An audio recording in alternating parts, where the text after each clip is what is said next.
ঘন্টা বাজার পর কোনো টিচার যদি ক্লাসে না যান তাহলে আমার পক্ষ থেকে তার কাছে নোটিশ চলে যাবে। মমতা, হ্যাঁ ম্যাডাম। 3টে নোটিশের পর তাকে সাসপেন্ড করে দেওয়া হবে। যে টিচার রেজিস্টারে সই করার পরেও ক্লাসে যাবেন না তার বিরুদ্ধে পুলিশ কমপ্লেইন করা হবে। সাসপেনশন আমি কি recommend বুঝছো? করব। কথা শুনে তো মনে স্কুলে হচ্ছে আসার এবার পরেই সবাইকেই উনি কাজ সেই করতে চিঠিটা হবে। পেয়ে যাবেন। এই পিটি, স্কুল স্কুলের মতোই হওয়া উচিত। শিক্ষকরা ছাত্রছাত্রীদের জন্যই।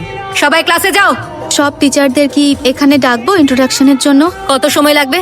1 ঘন্টা লাগবে ম্যাডাম। তাহলে ওই সময় ক্লাসের কি হবে? দরকার পড়লে আমি ডিটেলস চেয়ে নেব।